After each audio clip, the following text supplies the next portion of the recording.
All right, so get our slides up here. So today's event is really about choices and getting you fundamental information to start making choices about what kind of future you want.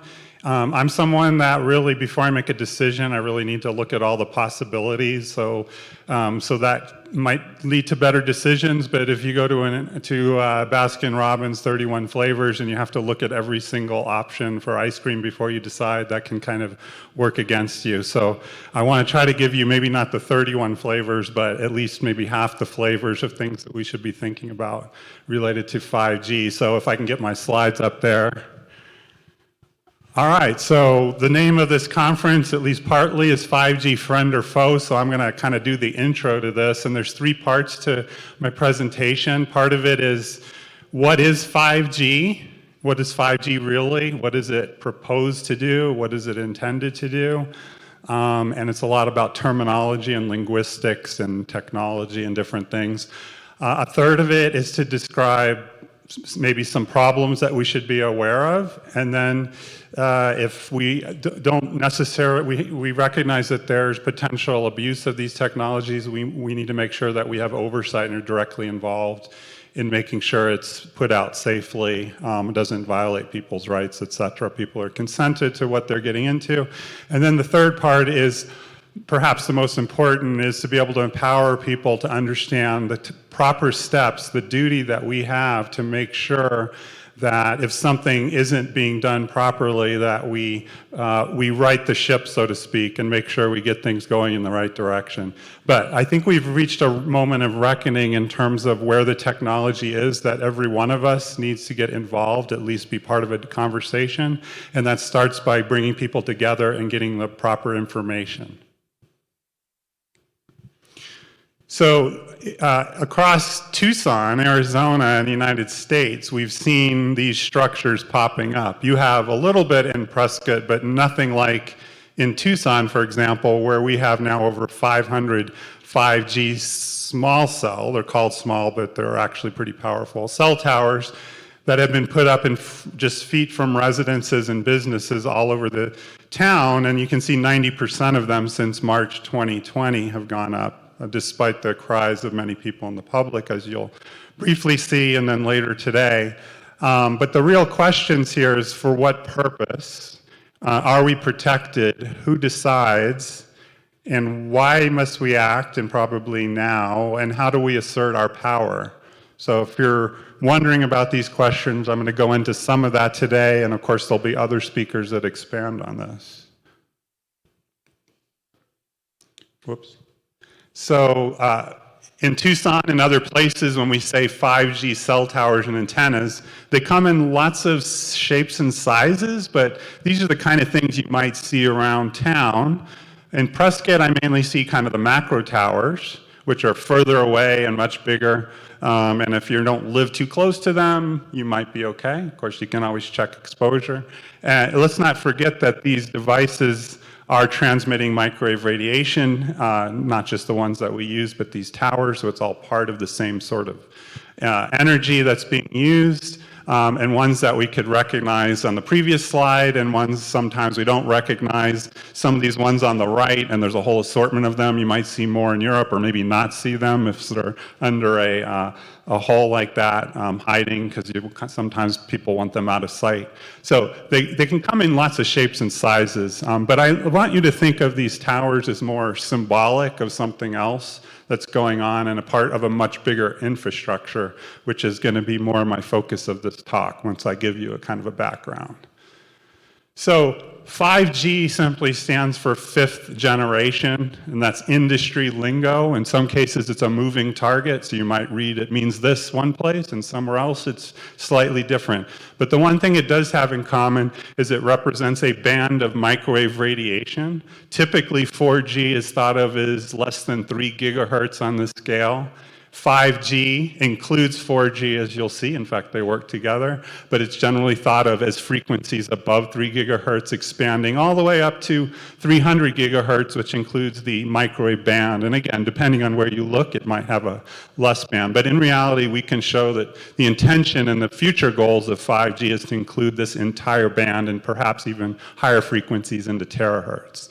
And a couple things about frequency. When you go up in frequency, the wavelength gets smaller, which means it can interact with smaller structures, but it also represents more information being processed over time. And that's going to be really important when we start to connect more and more devices and infrastructure to this global internet.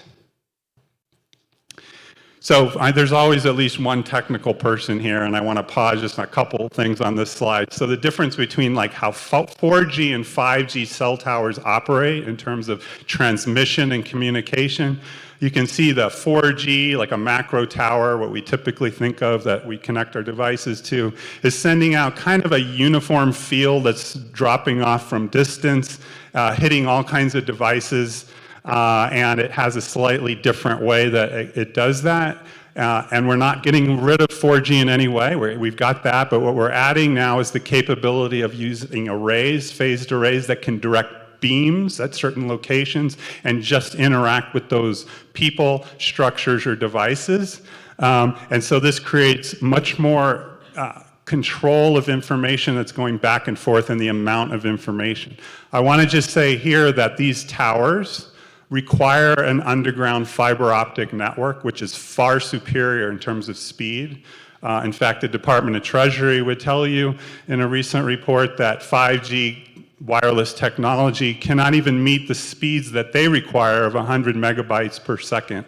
And fiber optics can do that. So the question is, if 5G is inferior, why is it being rolled out everywhere? Well, what happens is the fiber optics are being used and are required for these towers, and instead of bringing the fiber all the way to the premises, businesses and homes, which they do like in Chattanooga, Tennessee, which invested in that, and actually that local economy has brought in several $billion in that decision 15 years ago to bring fiber all the way to the premises and let the businesses and residents decide how they want to circulate it within their homes, whether they want to use wireless or Ethernet. But what happens here is we're breaking the fiber optics, which, by the way, is a potentially lucrative public asset. So we all paid a sales tax in the 1990s to develop that fiber optic network that should be owned by the cities. You can ask your local council who owns it and how much. We've done that in Tucson. So you break the fiber optic, you put a tower right at the curb before it gets there, and then you spew the microwaves around. So the advantage is if you're in your car or walking down the street and you want to live stream Netflix, you can do that because you don't need anything physically connected. However, but there's costs for doing that, as we'll see, so we have decisions to make. The other thing I'm just going to mention that most of these towers are being installed, I would say, are overpowered in terms of the regulations. The requirements are mainly related to being able to provide voice and text communication. So all these laws and fast-tracking regulations, they're really limited to requiring, if you want to say that, it's got to be done safely, that's all part of it. But the point is, it is supposed to be for voice and text, pretty much mostly through the city, and that's really defined by industry as having 5 bars on your cell phone. So that's really what's required by these towers. Unfortunately, all that's required to do that is about 1,000th the amount of power that's being allowed to be transmitted out of these towers, because it's not just about voice and text, it's about broadband, as you're going to see. But that should be a choice that we all have, and a conversation needs to be started in terms of how much do we want, where that should be implemented, and is there even superior technology, which would be reserved for another talk, including superior wireless technology. But that would be a completely different talk. So that's enough of my technology stuff. Let's keep going here. So 5G towers are really part of a much larger wireless infrastructure. So we want to think of the tower, but there are things on different scales that are all transmitting microwave radiation that's even beyond our devices. So I'm just kind of showing you how things can scale both indoors and outdoors and the types of technology that's out there. Now 5G promises, these are the promises that we've been told, convenience, safety, and security, and things will be able to even use computers and artificial intelligence to make things easier, cleaner, and safer. And that sounds great, and I would be, probably most of us would be all for that, but we got to make sure that that's actually the outcome, and the only way we're going to ensure that is if we're directly involved, or we trust the people that are making those decisions are making the right decisions. The other thing 5G delivers is big data and gadgets galore, and they're going to see that this is actually crucial, pivotal to the plans of using 5G and the goal and intent. And that was an animation up there that I guess this version removes my animation part, but that's okay, I'll explain. There's terminology here that we really want to become familiar with. This is the terminology that will become much more in our face if we don't know what it is. This is terminology that the industry is using, government is using, schools and children now are learning this here in Arizona as more and more schools are being delivered this type of technologies through public-private partnerships. And I'll get into that shortly in a second. So I'll just give you a quick chance to read those terms. This movie on the left, it's supposed to be a movie, is actually showing how microwaves can really interact with any kind of structure and give you structural and anatomical information in real time as it's pulsing and receiving. This is a hand moving and you're seeing a wave that's moving. It's able to, you don't even need another antenna to get that information in this case. It will interact with your face for facial recognition. This project solely is a way to just simply put your hand here and do commands and interact with devices somewhere else in the room or the universe by dragging your fingers. And so the microwaves interact with the structure surface or subsurface structures as well, and get information about the form, about the function. If it's moving mechanically, it can also get electrical information like an ECG waveform remotely. There's lots of information it can do by just pulsing a microwave beam and getting it back. So you can kind of see how it might have advantages. Of course, it's quotes invisible. We can't see microwaves compared to if we were using light, because we might get kind of blinded if we're getting hit with a light all the time. So for the most part, we don't see it or detect microwaves even though it's there. And so that allows us to connect all these different devices and communicate through that. But cell towers are also microwave factories that generate invisible microwave pollution and noise. And again, this would have been a video if it hadn't been removed, but basically what you're seeing is a meter here. These towers, you can measure field exposure from distance 24/7, some cases feet from, this is a quarter mile or less from where I grew up in Tucson, and you can buy meters like this to kind of check roughly what kind of exposure levels you have at any time. In my opinion, most people get their exposure at home from their own devices like Wi-Fi, Bluetooth, AirPods, things like those. You're going to get generally much more exposure from than a 5G cell tower, unless you have something very close to you, I suppose. But the difference is you can turn off those devices, use them wisely, healthy. As we roll out these structures, in many cases we're not even consented and we can't turn it off. It's an involuntary exposure, so that's where we need to start drawing the line when that starts happening. So, even though I say microwaves are invisible, it's been well known you can hear microwaves that are pulsed well below FCC guidelines, even levels of your cell phone if you're in a quiet environment. This has been known for, well, at least published for 60 years, but actually described for more than 100 years. When the first radar stations went up, people would hear clicking sounds and all kinds of things. This was studied, and there's many peer-reviewed papers on this, books by Professor Lin there. It's an entire book on this. And it uses a principle called the thermoacoustic effect that we use in my lab at the University of Arizona to do medical imaging. So you can use pulse microwaves to generate sound and collect the ultrasound to make anatomical, structural, and functional images of the underlying structures using this principle. There are many patents on this. and different types of terminology we can use. So the idea that microwaves can't be perceived or detected, this could actually be used to encode sound and voice in your head. And there are patents that describe that. And it's not a new technology, it's actually a very old technology. So just a brief recap before we go a little bit deeper into the second thing of how it will relate to privacy and security and what it's purported to do and maybe what also it could be abused to do if we're not careful. So these are just general categories of problems with the densely placed 5G towers. I use the term public safety because public safety is a specific term that the government is responsible for. So we can talk about health. Public safety includes health effects. It includes environmental effects.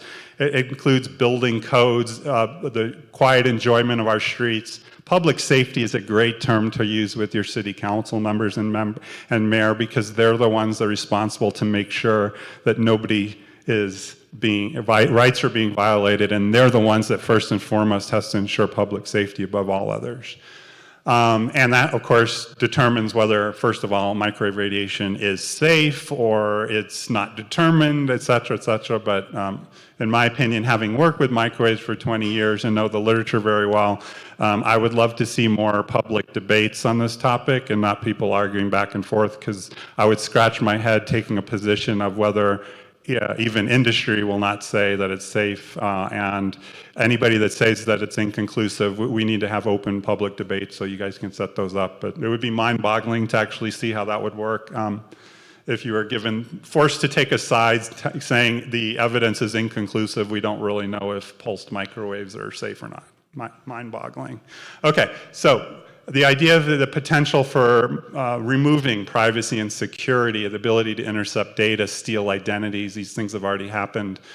Even crimes being committed by stealing somebody's identity through a 5G network, or a 4G network, IMP 4G attacks, that's the word that's used for that.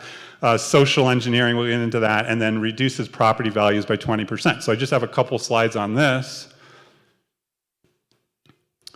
So, first, what's the difference about microwave radiation? Of course, it's in this band, and when we think of wavelength in terms of the frequency, we're talking about scales of organs in your body from the low end to smaller than millimeter structures on the upper end. And as you go higher in frequency, things tend to be absorbed more on the surface. But the point is that most microwave radiation is almost all of it is entirely man-made since around 1930, and man-made microwaves have polarization, which even the natural types of microwave from lightning storms, et cetera, actually behave and interact differently than the kinds of microwave radiation that we're generating. The things, and this is more of a summary, those of you who have not seen my presentations, I have many presentations on this where we go into much more detail, so I'm not going to focus on that, but just a couple slides just to review, and I know Val Marsh will follow up on some of this on her talk that comes after. But the idea that microwave absorption, we know, changes the structure and size of molecules. That's one of the mechanisms of how it affects systems. And when it comes to water and biological tissue, we know that microwaves are strongly absorbed by these structures, which means it can interact with them in different ways. And we know that microwave radiation affects living systems at all scales, from the DNA to the organs.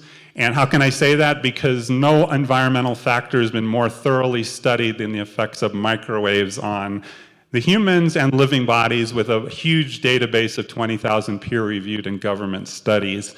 And the take-home, I want you to remember that cells are most sensitive to not just the intensity, we always like to talk about intensity, but the pulsations. Your cellular network is a communication system, and microwaves, as well as other types of electromagnetic fields, will affect a communication system. It uses very subtle communication.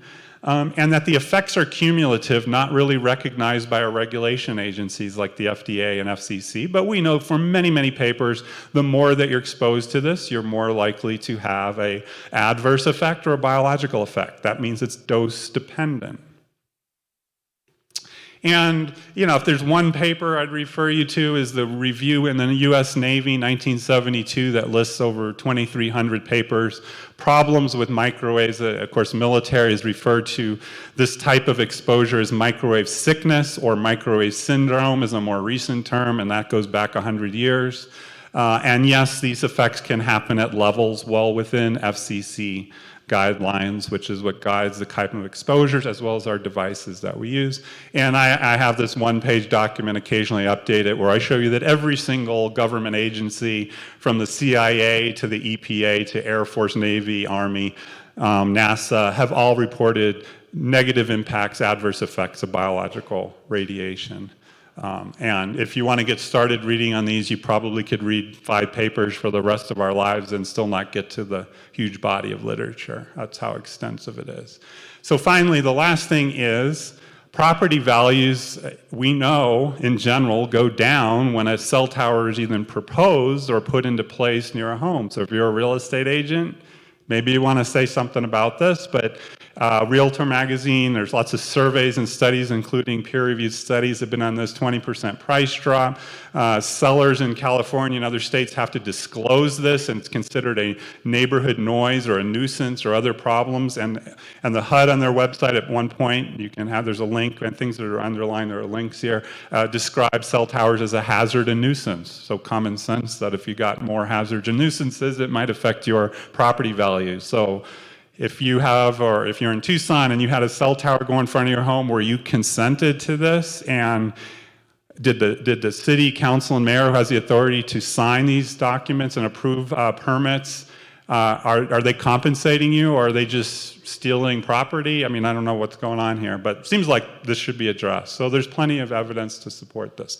All right, so the next few minutes I'm going to get into more, I'm going to go a little bit more quickly because I got about 10 minutes, I believe, before questions. Is that right? Okay, so what I want to convince you here is that the technology that we're talking about, this is not a new technology. What's changing is our acceptance and approval of it. And I want to try to convince you that in just a couple minutes, but we can go much deeper into this. So back in the 20s and 30s, this movement, Technocracy, there's a company, Technocracy Inc., I think it still exists today, but it's really transformed, completely different. There was this philosophy, the technocrats believe that all the problems in the world could be solved through science and technology if we just use it in the right way, okay? And this is a pretty big membership. You can kind of see some of the principles. There will be no place for politics, politicians, finance, or financiers. And technocracy will distribute by means of a certificate of distribution available to every citizen from birth to death, or cradle to grave, I guess would be a more modern term for that. And so this idea of social engineering, well described back then, but something came along called World War II, and Nazi Germany used a lot of these principles. Both Japan and Germany, by the way, had electromagnetic warfare programs during the war. But a lot of these principles were rolled out. People understood that maybe this isn't such a good idea. So people were very much informed and educated, including the effects of microwave radiation. And right after World War II, there was plenty of propaganda or media articles talking about connecting the entire world by microwaves. And here's a Popular Science article. You can see all the devices and the infrastructure, and even back then, it was ready to go out, and people said, oh, wait a minute, maybe we're not quite ready for it. So they kind of rejected it, okay? But this wasn't just a vision, and yes, of course, the technology's matured. The technology existed to start rolling this out back then, and to be able to monitor and track everything 24/7, which was the technocrat's dream, you had to have the technology to do commerce, to monitor people, behavior, etc. And this was really the first proposed attempt to do that, but it didn't go very far. And maybe one of the reasons is the right to privacy was respected, certainly before 1990 in the general public, and spying was frowned upon. And here's a couple of articles that kind of illustrate this and the sophistication here in Popular Science 1965. Are they listening in on you? Life 1966, electronic snooping, insidious invasions of privacy. And there's a martini there where a public could buy an olive and a little toothpick, and it would be a transmitter. You could be houses away, and it was just commercially available if you wanted to use it. But in Business Week in 1982, we saw what a dramatic revenue generator this was, as companies specifically, industry, this was common. And you can see my quote in blue there. For industry, the total yearly bill of salaries, equipment, and expenses comes to hundreds of millions of dollars in the business of bugging and spying. And if you were a big company and you weren't doing this, you are at a disadvantage, let's put it that way. And these papers that I'm rolling out go into quite a bit of detail on the kinds of things that were out there. We even get to 1987. We got great detail in this Time article on the types of technology, including microwaves going through buildings and tracking things and surveillance remotely, looking at biological effects as well, biological fields, etc. Very mature, maybe not out in public completely, but very much information was out there to tell us that there's a lot here that we could work with. So then we get to the United Nations Agenda 21 and 2030. If you're not familiar with those, I'll refer you to the UN website. Most people in Europe are familiar with these, but a lot of people in the United States are not familiar. But it was really introduced in 1992 in terms of 170 countries signing up to agree to roll out a lot of the green things, the environmental friendly things, which originally was spawned at a Club of Rome in 1968, but matured. Maurice Strong, an oil tycoon, introduced that at the conference in Rio in 2020, in 1992, Agenda 21, which is now kind of morphed into 2030. And World Economic Forum has the same sort of philosophy, and they have a 17-point plan with all these little boxes to give you an idea of what that pertains in terms of these terms, sustainable development, whatever that means. So the 15-minute city is something you might have heard more recently about, but it's this kind of, they're proposed as a utopia where everything you need is within a 15-minute walk or bike ride. Things are more sustainable, equitable, and healthier city. Really, the idea is to get rid of cars and dramatically reduce the need for cars. Zero carbon footprint by 2040. So you can look up 15-minute city. As you can see, the top ones there's two in Arizona that are at least ideal to be 15-minute cities. That's Glendale and Chandler. But really, all cities ultimately will be intended to be designed to follow this path. I don't know if you agreed or consented to it, but this is the idea. Well, they tried to roll this out in, if I can move, I can, okay, there we go. Try again. Okay, so I lost. I'll come back to that. Let's see.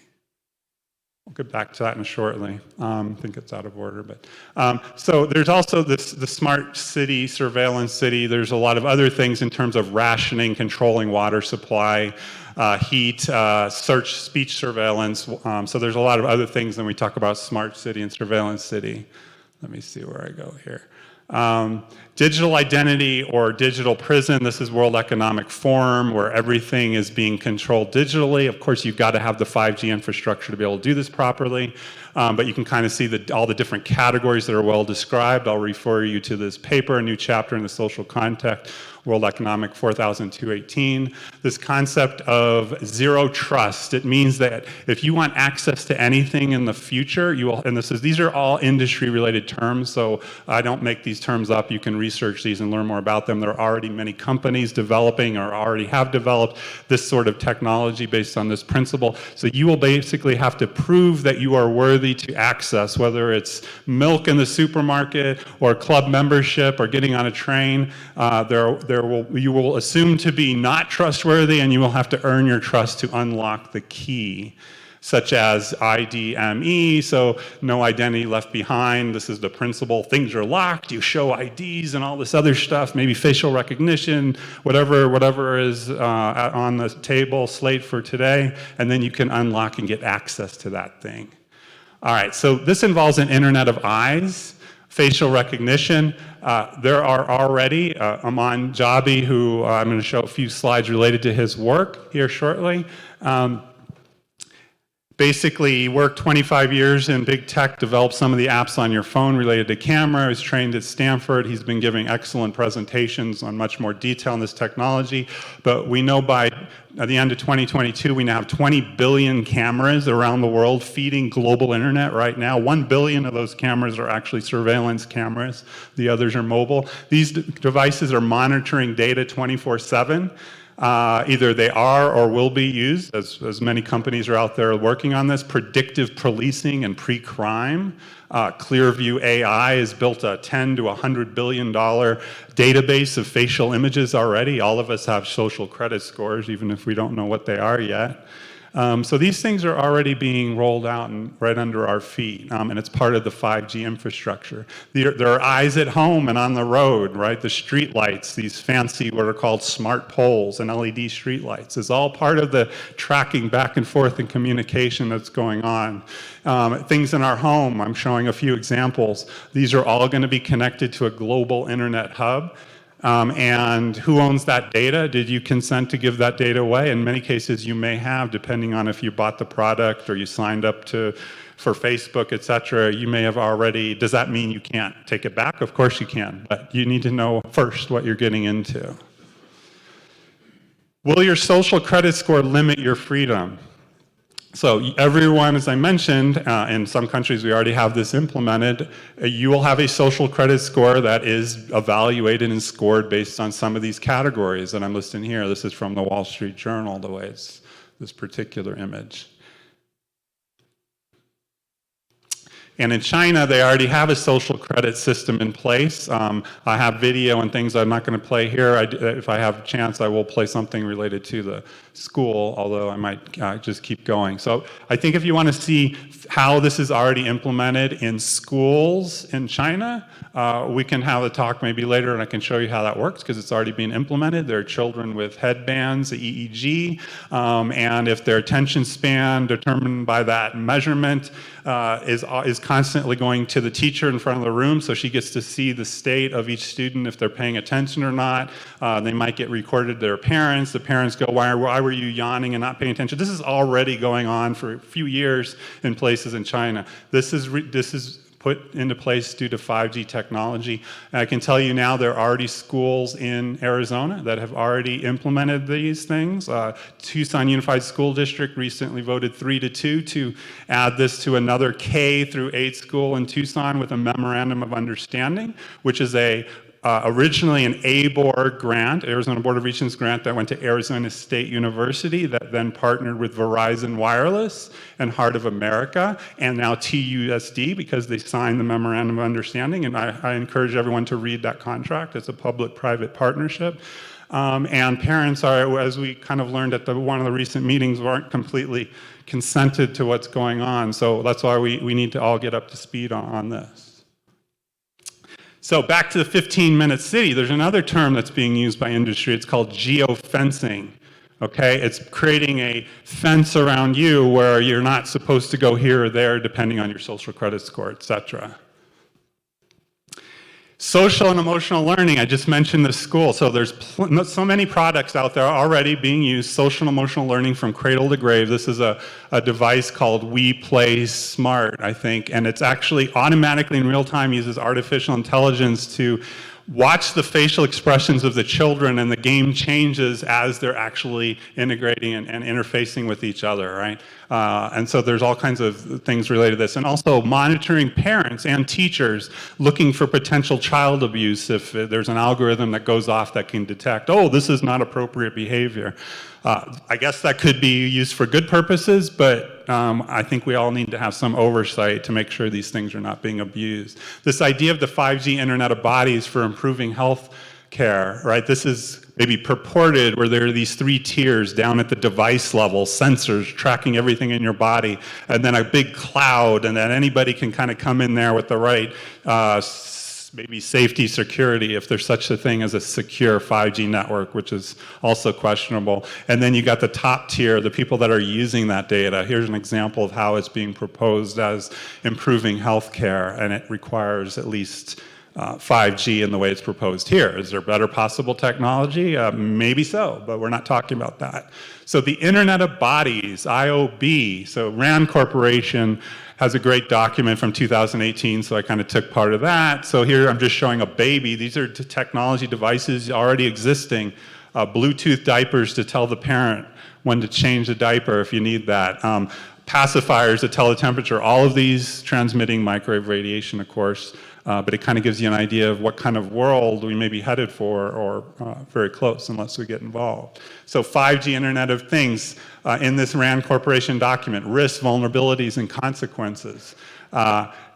They overtly, transparently describe all the potential problems and potential for abuses. So if we have public-private partnerships that are driving this, that are getting lots of money, it makes it, which have a conflict of interest, which could be okay, but if you, as part of the community, don't know what's going on and don't have and demand oversight, then we've got a problem. And if our elected if we don't know, then don't expect our elected representatives, our city council, mayor, board of supervisors, how are they possibly going to know? So we have to be the ones to first get informed and then educate them, sit down with them and explain so they can make sure there are proper oversights in place so there isn't abuse. That's where our role is here, but it first requires the knowledge and getting together to talk about this. So the last couple minutes, I'm still doing okay, we'll have 10 minutes of questioning here. A caged bird may be safe, but is it free? Okay, so do we really want to build a cage ourselves without even knowing about it? Or if we do, we could choose to do that. There are lots of birds that are happy inside a cage, but are we choosing to do that, and is that something all of us want? And do we need it? So this gets to the last couple minutes, is our duty to protect freedom and individual rights. And I know we often hear the word democracy, but I want to remind people that nowhere in any of our state constitutions or federal constitution does democracy even appear, right? We're in a constitutional republic, completely different, right? We can talk about that later. Thomas Jefferson, I put this quote here because this is kind of our motivation. Educate and inform the whole mass of the people. That is the only sure realliance for the preservation of our liberty. So these are the steps we want to be thinking about in general. Assemble the people, learn basic concepts. There's a lot of basic fundamental things we need to learn. We can learn quickly. We don't have to get into a lot of detail, but related to the science, the laws, etc., and our rights, the civics, how we use them. We need to then educate what we learn to elected public servants so they know, and then make sure that they're behaving properly if they go on the wrong direction. We put governments on notice. We use legal notices to make sure they're informed, and they can no longer say, oh, we didn't know the law, blah, blah, blah. But a legal notice puts them on notice. It gives them a chance to do the right thing. And then we absolutely have to promote public discourse and debate and argument and get away from logical fallacies like ad hominem attacks. We need to have healthy discourse. Again, we need people in here to set up platforms. We need a room, and then we need people, and then we need to have the right types of discourse and conversation, because that's not happening. And I can tell you in Tucson, we have struggled with number one, assemble the people, and we've struggled with the last one, to get people together to do public discourse. We've learned recently about all the right strategies. So having a venue here and a room here to do this in Prescott is really important. So this leads us to the idea of using notices and affidavits as a local remedy. In Tucson, despite being sometimes struggling, difficulties working together and getting people together, even the people that might know a lot of things I'm talking about here, we were able to learn about the role of notices and affidavits thanks to the affidavit mamas, people like David Jose. And about a year ago, we started drafting these, and we ended up delivering 4 different notices because there were so many things that have been done wrong in Tucson that we had to document and let them know what they're doing wrong. And it wasn't the first time they've been notified, but these are specifically type formatted documents.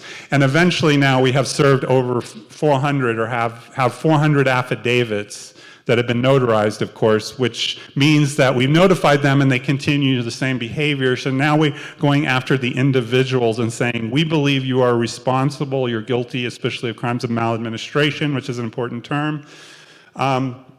And they get every opportunity to respond, saying, "Oh no, you guys, you're not correct, and here's the reason why. You have to." These are public sworn. These are sworn testimonies, like going to a judge and swearing that you are under oath that these things have happened. Okay, so we need to learn why and how these are done, and start using them. If we are not using notices and affidavits to inform our public servants, then we are not properly redressing our grievances, and don't expect anything to change. Okay? Yes, if you sit down at a table and they listen, everything goes, but that's typically not what's happening now. So I want to remind people that our state constitution is the supreme law of the land, and that's in Article 2, Section 3. The Arizona Constitution, remember, all political power is inherent in the people, and governments derive their just powers from the consent of the governed. This is the law of the land, and are established to protect and maintain individual rights. Okay, so we need to understand several things. Our state constitution is actually not that long or busy. The second to last slide here, I believe, or maladministration. This is a term we all need to understand and learn about. Maladministration, malfeasance, and nonfeasance. We don't have to prove intent, motive, or anything. We don't have to say conspiracy or corruption or fraud. No, we show that they're not following their oath, and they're not behaving, they're not following what they're supposed to be doing with the titles that they have and the power they've been given. So maladministration, and this is in several state constitutions, referring to a crime is either a misdemeanor or a felony, or even treason, depending on the situation. So focus on the right terminology, and we use notices then to educate them if we think maybe they're involved with maladministration. This is my last slide. This is really important, Article 2, Section 1. A frequent recurrence to fundamental principles is essential to the security of individual rights and the perpetuity of free government. Now, we need to learn what fundamental principles means. It's not just an abstract thing. It actually means something specific. So we can get offline, talk about that. But understanding fundamental principles in a lot of things is going to be actually fundamental to fixing these problems. So, and that refers to our duty to know how to do this, and then to educate each other. I'm going to stop there since this is my last slide. Thank you.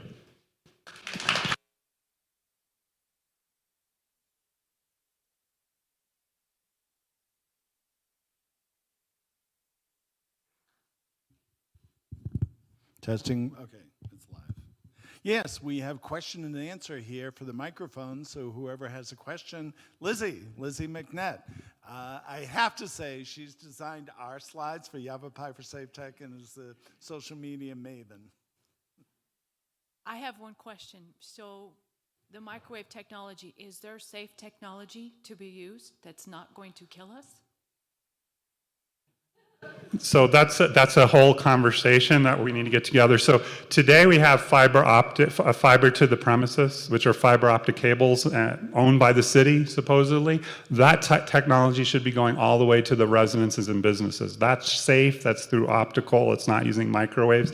And then the premises can decide how they want to circulate it. They could continue to have fiber. I mean, all the big companies all integrate and connected through fiber optics. Okay, so that's what we have available and what we can choose and demand from our city council and mayor to encourage more of that. There are plenty of companies out there, and there's a long history to this whole side of that. I also believe there is wireless technology that's superior, but that's going to require another conversation. But if you look back 100 years, the first phone call between New York and Hawaii is this Tesla technology that's using scalar principles, that the energy goes through the earth, not through the air.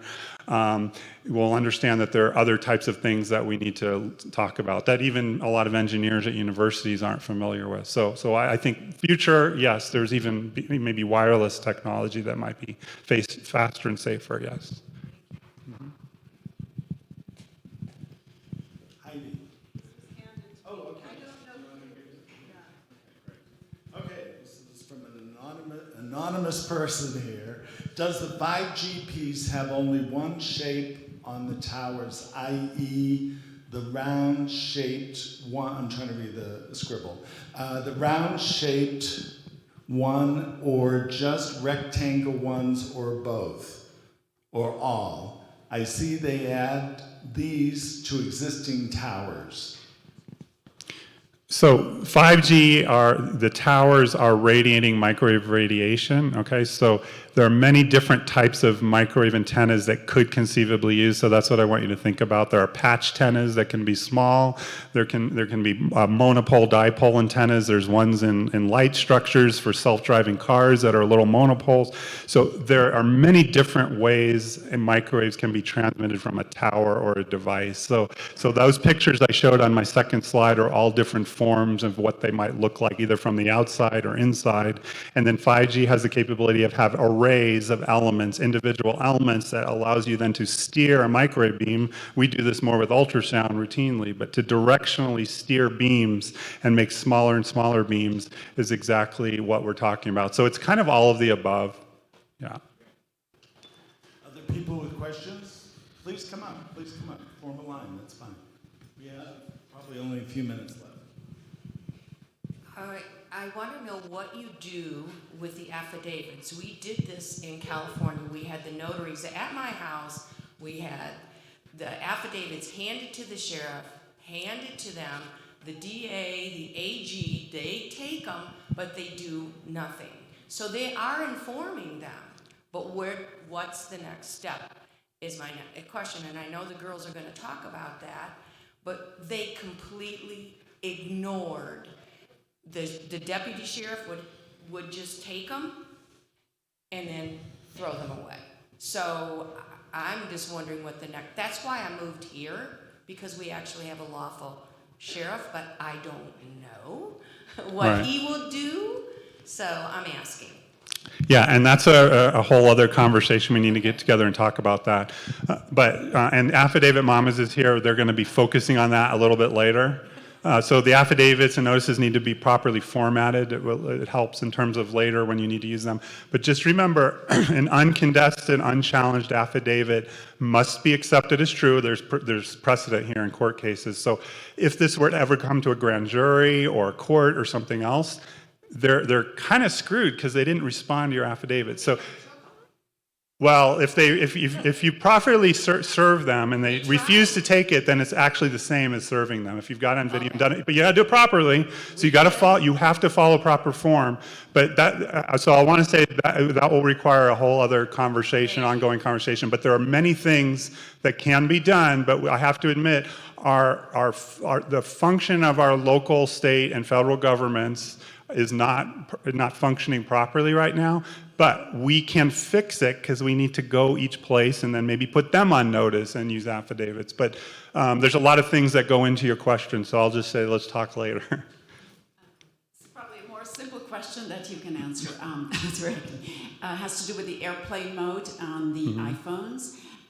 How secure is it? How much does it really shield you from this? Because I notice that sometimes if I have the computer on and my iPhone and I have the iPhone on airplane, it comes through the computer and I wonder, you know, with all the downloading, the new programs that it constantly wants you to update, is it really still airplane mode that shields you from radiation?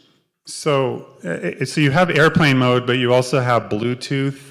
And sometimes Bluetooth can still be on, so you want to make sure Bluetooth is off also. So there's some other settings. But airplane mode, and you can use a meter like this to check if anything's coming out of your phone. It should be protective. But your computer also has Wi-Fi, and it could have Bluetooth, and so it can be transmitted at the same time. So it may not just be your phone, and there can be Wi-Fi in your house. There's other things that can be generating that. But if you just want to check the effectiveness of airplane mode, you can use a device like this and know for sure if anything's coming out. Okay, thank you so much. Yeah. Hi, just a question about the concept of shielding yourself from these radiation. If you have an environment where you're sleeping in I've heard the term Faraday cage, I really don't know what I'm talking about, but let's say an area that's shielded from radiation for 8 hours, and then the rest of the time you're in the rest of it. Is it helpful, or that's my general? So, and Val Marsh is next, so I'll probably let her go into that in a little more detail. Obviously, if you reduce your exposure in theory, that should be helpful, especially if you're in an environment with high levels of exposure, but you have to know how to do it properly, and the grounding can be complicated. Not everybody does that, but there's also many papers that show if you live in a Faraday cage, that also can cause all kinds of problems, especially if you're blocking the Earth's magnetic field, and those studies were done 60s, 70s, and 80s with college-age students. So it's kind of like got to be careful, and again, that's a much larger conversation, and it depends on the individual and why they might be more sensitive to a field in their home or business, right? I think you got to look at an individual basis on that, answering that question. Mm-hmm. My quick question, I have a concern with the schools. Seems like the public schools, there's a lot of these towers going in across the country, even locally. And is that because it's easier for the government to implement those? So the schools are a whole separate thing. In some cases, it's more difficult to do anything at schools because they have industrial Wi-Fi, actually more, and they have contracts, and they originally had wired, and then people came in and they redid contracts to make it Wi-Fi, and so you got to undo contracts, but you're going to have to go to the schools, the principals, the boards, and educate them. But we know that schools across the world, in Russia, in France, they've basically banned Wi-Fi, especially through middle school, because children are extra sensitive to the microwaves with the thinner skulls and the bone marrow being susceptible. So this is a conversation we have to have, but in some cases, schools are more difficult because of partnerships and contracts that are in place to undo those, to fix those, which is happening in some places, but less so in the United States than other countries. Hi, thanks for the presentation. It's excellent. I had a question. So in the light of the excellent evidence about negative health effects, like from the National Toxicology Program, and also the FCC's recent loss in court to Environmental Health Trust and Children's Health Defense, does that provide, legal grounds to revisit some of the policies toward allowing the proliferation of wireless infrastructure? So the DC Circuit Court, that ruling should make everybody alarmed, but it's really about people like you and me becoming aware and getting to our local people and making them aware, because if they don't know, FCC, it was a year and a half, still hasn't responded, right? But in reality, those guidelines were never based on safety and health. And the NIH report, even the $20-year, $30 million study, just confirmed what had been published by European Union, their largest study, Italy, Ramsini Institute. For 100 years, they've just reaffirmed what we already knew. So, and then the FDA officially came and said, well, we haven't really changed our position, but there was no name attached to that letter, right? So it's about the people here getting informed and not having a debate on it, because if we want to debate, then let's create a debate and get people up here, and I'm happy to probably argue either side, but like I said, I'd have trouble arguing one side. But this we have to understand our role and not waiting for something to happen. So this just reaffirms what we already knew, that we have a problem that needs to be addressed. And it's great to see the DC Circuit Court recognize that and look at evidence and facts, which is also something we need to learn. How does a court evaluate and weight evidence and facts? Because if we use their criteria, which is a Dober rule since 1993, there would not be any debate on this topic, learning how to weight scientific evidence.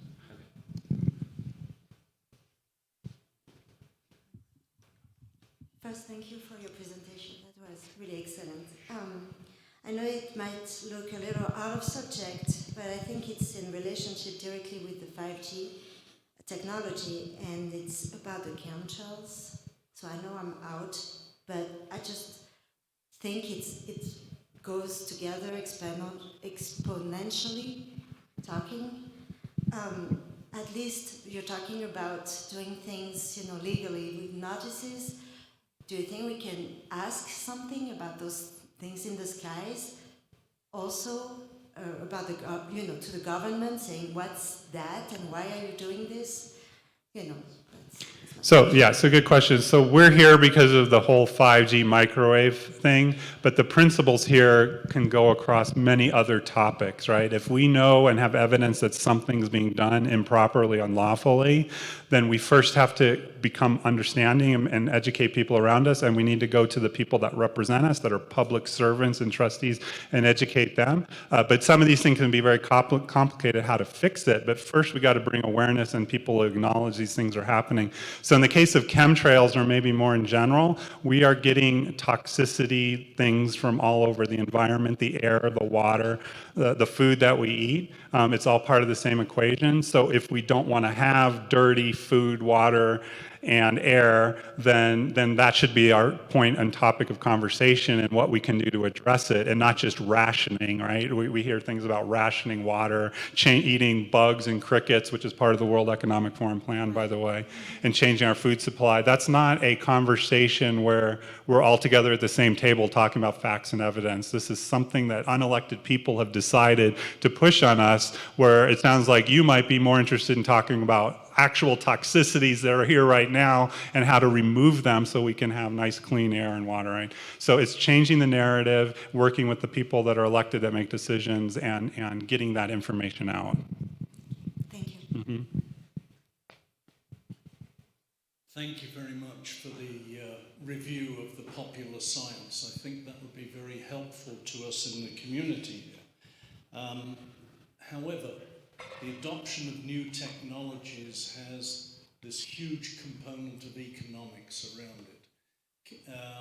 We didn't really get into that part in this discussion today, but as we look at, the opportunities for 5G, the opportunities for fiber optics as taking two poles of this issue, what are the relative economics that we might be looking at from a variable cost and also from a fixed cost standpoint? Okay, great question. Of course, the economic impact depends on public acceptance of the technology. If the public, for whatever reason, resoundingly rejects it because of public safety problems, or it's not made protective, that's going to have a tremendous negative impact. And there are many articles about 5G not reaching its potential, and companies struggling, not getting it out there, and there's also national security things, so there's other things. And so we clearly have to address that, and we need to have either alternative technologies that are competing with. We need competition. And that's something that has not happened with the wired technology specifically. So we have something called the Irregulators lawsuit, which is a $1 trillion lawsuit where the wired industry sued the wireless industry because we all paid a sales tax back in the 1990s to build the wired infrastructure, and they felt that their industry was undermined, and they actually won that lawsuit against the FCC now 2 or 3 years ago. However, that requires each state to now file a separate lawsuit to go for damages, et cetera. So we have to follow proper form, legally, lawfully. There's questions whether the whole wireless infrastructure has done that. And then we need to look at and understand the economic impact, whether it's favorable or unfavorable. But we need to have that conversation with a suite of technologies at the table and understand maybe transition period. If this technology can be made protective and we all accept it, then bring it on. Let's bring in the companies and do it wisely. But right now it's being done without the consent or knowledge of people. And in the end, that's going to have a negative impact because people are going to be harmed. There's going to be lawsuits. Cities are going to be sued for liability, which they don't have because the insurance companies don't cover the effects of pulsed microwave radiation. They've already said we won't cover any insurance contracts if there's damage from electromagnetic fields. Lloyd's of London for years have said that. So our cities are on the hook for liability, so we also have to look at that potential effect on economy. Again, another conversation. We need to get into a room on a regular basis and start talking about this. Yeah, we certainly need to have the full situation analyzed from an economic standpoint, and I just don't see that coming together right now. I'm sure that fiber optics is going to be, from a fixed cost basis, very, very expensive compared with 5G. But you need to include that in a total analysis. Yeah, I mean, the fiber optic is already here. The 5G needs it. It requires it. It's just breaking it and putting a tower there. So that's and it sounds like you're motivated on this. So if you can get a few people together, let's get in a room and have this conversation, because it sounds like you're motivated by this, and there's no reason why I can't start with you, since you have some interest and background in this. Absolutely. Yeah. Thank you for the assignment. Great. One last question here Sure. Before we bring Valerie up here. Based on metal toxicity in our bodies, do we unwittingly become antennas for microwave technology? So in my opinion, yes, this needs to be talked about. If you've got nanoparticles, medical toxicity, we know that's a problem in the population around. I mean, we've talked about air, food, water, what the sources of those are. But when you have any type of metal structures, it will catch an electromagnetic field and actually radiate itself. It'll act like a transmitter and receiver, and that is going to probably increase the effects on the body. So when we hear about electrosensitivity, we're all affected by the microwaves, and we may not act or realize it, but people that are really sensitive to it, in my opinion, one of the reasons might be their level of metal toxicity. So there are things through diet, chelation therapy, to try to get that out, and you might find feeling better. And I know Lena Poo is one of the speakers a little bit later. She uses tuning forks and sound therapy, and she's seen some really great benefits of that, and she has her own theories of how that works. So I think this is something instead of acting like victims, I was diagnosed with electrohypersensitivity, which is the WHO has that term, and it's actually an international code. There are doctors in Tucson, I know who, you can go there and get a diagnosis and actually then get an ADA accommodation. But it's also kind of acting like a victim when you do that. You need to understand, well, why am I electrosensitive? I wasn't just born with it. Maybe I got metal toxicity. I can do something to fix it. So this conference, this workshop today is about empowerment and thinking about things you can do to fix it, not just sit there and just take every blow and say that's the way it is. That's not what this is about here. So thank you. Great questions, guys.